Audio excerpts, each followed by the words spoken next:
Hi everyone, one of you sent me this IGCSE past paper question involving circle theorems, for which we're told the diagram shows a circle with center O. We're also told that AOB is a straight line, so that's this line here.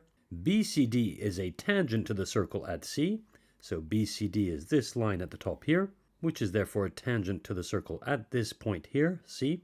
And finally, we're told to find y in terms of x, where y is the angle that we see here, and x is the angle we see here. Okay, well, if you haven't seen this question before, go ahead and press pause and try solving this on your own. And whether you did or not, let's get started. The whole idea behind solving this question is to connect this angle y to this angle x by working our way from the triangle OBC that I'm hovering over right now to the triangle that I'm hovering over right now. And here's how we can do that. First of all, the fact that the line BCD is tangent to the circle at C, alongside the fact that OC is a radius to the circle, tells us that the angle at C right here is a 90-degree angle. Remember, a tangent to the circle is at a right angle to the radius at the point of contact. So that's this radius here, OC. Now that we've established that, we can find this angle here, so that would be the angle COB. And in fact, maybe I'll give it a name. Let's call this angle alpha. We can find the angle alpha using the fact that alpha plus this 90-degree angle plus x have to add up to 180. Remember, interior angles of a triangle add up to 180. So if I quickly write that, that's alpha plus 90 plus x equals to 180. Rearranging all of this by subtracting 90 from both sides and by subtracting x from both sides, we quickly find that alpha is equal to 90, that's 90 degrees of course, minus x. And I'll go ahead and box that. There we go. Okay, now that that's done, we're in a position to find this angle right here, which I'll go ahead and call beta. And we can do so using the fact that alpha and beta are supplementary angles.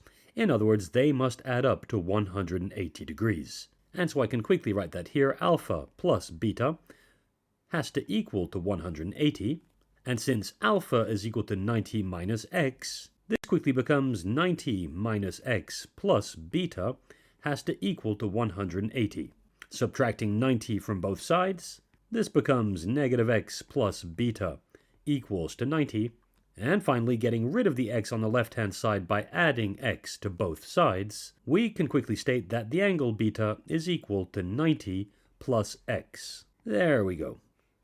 The next important thing to realize here is that the triangle that I'm hovering over right now is an isosceles triangle. Indeed, if I call this point right here point E, then because this point E is along the circumference of the circle, OE is also a radius to the circle. So this triangle OCE is an isosceles triangle due to the fact that OC and OE are both radii of the same circle. And so because OC is equal to OE, the angle we have right here, which would technically be the angle OCE, must equal to the angle we have here, which would be OEC. And so if we give that angle a name, let's call it gamma, then using the fact that the interior angles of this triangle have to add up to 180, we can go ahead and state that gamma plus beta, so that's 2 gamma plus beta, has to equal to 180. But now replacing beta by 90 plus x, this becomes 2 gamma plus 90 plus x equals to 180. Now subtracting 90 from both sides, this turns into 2 gamma plus x equals to 90, and getting rid of this x by subtracting x from both sides, this becomes 2 gamma equals to 90 minus x. Finally, dividing both sides of this equation by 2, we can go ahead and state that the angle gamma is equal to 90 divided by 2, which is 45, minus x divided by 2, which we could just write x over 2. And so we now have the angle gamma. Finally, to obtain this angle y we were asked to find, we can use the fact that this angle gamma and this angle y are supplementary. Indeed, gamma plus y has to equal to 180. And so I'll do that in red on the far left-hand side here. We can go ahead and state that gamma plus y has to equal to 180, and consequently y must equal to 180 minus gamma. So that's y equals to 180 minus gamma. And now replacing gamma by 45 minus x over 2, this becomes 180 minus, in parentheses since there's more than one term, 45 minus x over 2.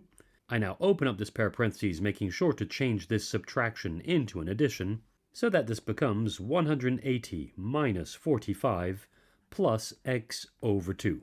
Finally, since 180 minus 45 is 135, we can now state the final answer and write y in terms of x as y equals to 135 degrees plus x over 2. And that's the final answer. We've now found y in terms of x. And there we have it. Thanks for sending this past paper question from an IGCSE exam on circle theorems.